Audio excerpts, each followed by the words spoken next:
Been divorced before. You know, my first marriage, we made all of the mistakes. Unfortunately, he passed away. So why did you guys get a divorce?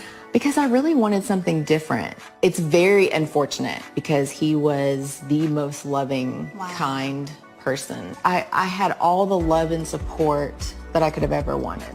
But I think I went through a period wanting money. Like I wanted to be with someone and be at a different level. And I saw him work all of the time. It's one thing to like work and work and work from like 4 a.m. to 10 p.m. at night, day in, day out, and still have no resources. And for me to work, do the same, and just want a different life. So, long story short, you wanted a different life and lifestyle than he was able to provide. And so you said, you know what, this, I'm out of here. I need more money. I was selfish and took advantage of a real unfortunate situation, which was he loved me and David unconditionally, completely unconditionally. And when you love someone like that, you really accept their flaws and you accept less than what you should. So really, I should have been a better wife. Every time we saw each other, like you knew that was your soulmate, right? Wow, I mean, so he was your soulmate? It's hard because I knew how he still felt about me. He just loved you. He really did. And you broke his heart. Oh, don't cry, Chip. You know, there's a video segment going out that's pretty hot, and I actually found a pretty clean version of it on Twitter. You know, so I captured it because I wanted a clean version without the commentary over it. So I've seen about 4 or 5 versions of how people talk about this, 4 or 5 commentaries on it. And for the most part, what I think of them is they're all wrong. They're all wrong. Absolutely all wrong. Why? Because they give too much sympathy to the guy, to the ex-husband that got left. And while I do have compassion for him, have compassion for the guy that got left. When I first heard the story, I was actually heartbroken for the dude because he put his trust in a woman, right?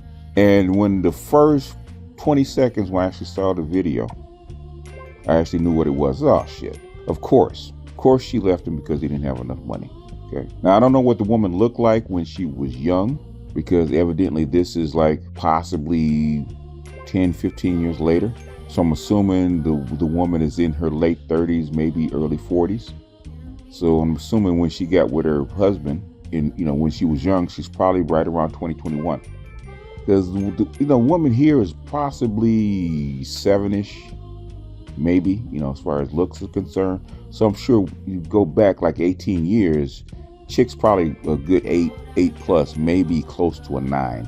She is a classical AKA type. Classical AKA type. I think she probably just didn't have the education. Looks wise, she's 8, possibly a 9 when she's young. I'm assuming, just looking at her. And now I don't want to hear that shit that she's average and she only bought a 5 or 6 bullshit. I don't even want to hear that. You come up with that 5 or 6 bullshit, I'm gonna delete you, because I'm tired of you guys rating Steph Co a 5 and trying to downrate a chick that's possibly in the 8-ish range down to a 6. Get the fuck out of here. Anyway, this is a classical class mismatch. What I always say, I've been saying this for 7 years. 8s, 9s, and 10s have options. 8s, 9s, and 10s belong to everybody. They're not yours. Me, my whole entire life, did I have access to 10s? Yes. Could I have smashed some 10s, 9s, and 10s? Yes. How come I didn't? To me, 9s and 10s for me in my tax bracket were a waste of time. 5s at the bottom end, well, 4s if we want to break glass in case of an emergency. 5, 6, 7, and 8, but mostly 6, 7, and 8s. That was my spot. That was my jam. Upgradable 6s, 7s, and 8s. 8s at the top. Anything over that, man, I passed on. And I've had 9s and 10s trying to get me up to the apartment to fuck, possibly because they wanted to fuck over my buddy, but that's beside the point. Okay? I turned them down. Number 1, the pussy ain't no different. Number 2, 9s and 10s are a freaking headache unless you got money. Hell, they're a headache if you got money. They're a freaking headache if you have money. 9s and 10s are. So why would I want a 9 and 10? But that's beside the point. And I've seen guys with these highly pretty women that got married, working class guys. They love them. They're good to be around. They're good to show off, but their life is hell. My life was not a walk in the park with an 8. Okay. I had 3 girlfriends that were 8s. I mean, main girlfriends. They were 8s. They're not easy to deal with. Somebody's always trying to grab your woman, from you. Literally trying to grab your woman as you walk into a party. She's trying to grab onto your woman, pull her. Hey, man, So I know. So I know a 9 and a 10, especially a freaking 10, man. But this dude got him a young 9. Okay. Fresh out with a baby, evidently, the way she says it, with a baby. So he found a good 9 at a discount.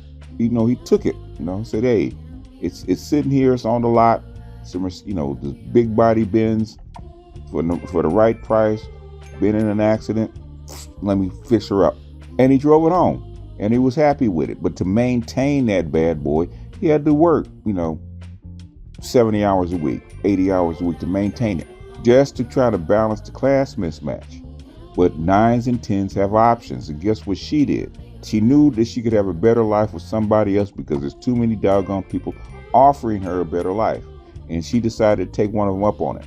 She got tired of the working class struggle to maintain a lifestyle that she thought she deserved. Somebody whispered a proposition and it fell kindly on her ear and she bounced. That's the game. The game is fair, but the game is uncool. And you knew that if the dude was still alive and I was talking to the dude, he was telling that story, goddamn well that woman was outside of your class. Okay. She's out of your league. You got lucky. She fell to you and you had her for a minute, but she's out your league. And eventually them odds were going to catch up to you. And it did. He was heartbroken. Of course he's heartbroken. He found gold and it got snatched from him. Of course he's heartbroken. But the thing is, at the end of the day, you were never meant to possess it in the first place. And God didn't smile on you to give her to you. The thing is, he didn't smile on you to keep her. She feels bad, and she should, because she betrayed his loyalty to her. And she should. Pox on her house too. That's why she's crying. She felt bad, especially after he died, because your husband that you have now that makes all that money, he don't love you like that man did. Because guess what? Your husband's got options, and your husband's probably exercising your options. That's why you're on this platform crying about the one that you gave up. So I feel sorry for you. Hell no. You're a lying, cheating bitch. Period. You're a gold digger. Period. But that's the game.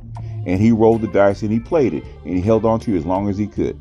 Because I would tell that dude, shut up and stop crying, man. The game is fair. It's uncool, but it's fair. Life smiled on you and put that girl in your lap. You had her for a minute. You enjoyed her. You showed her off. She was your woman. You worked to maintain it. At the end of the day, God came back and repossessed that woman and sent her on to her own class. Okay? To the proper buyer. Is what it is. So everybody go, oh, don't trust the woman. Oh, they're gold diggers. Of course she is. She's part of the gold digger class. Probably the first kid she had the kid she had the guy by the first time was probably an athlete. Probably bounced her. And I'm just speculating. But the thing is, just looking at her, didn't hear the whole story, but I didn't have to. That chick was out of that dude's league. I've seen many guys like that, man. And they spend their time working their ass off and simping behind a chick that should have never been with. Better for you to get a 5 that you can be happy with than a 9 that you can't. Because if you don't have the money, don't have the status, somebody's going to outbid you. Somebody's going to outbid you. And that's what happened. You can be mad all you want. That's the way the game is played.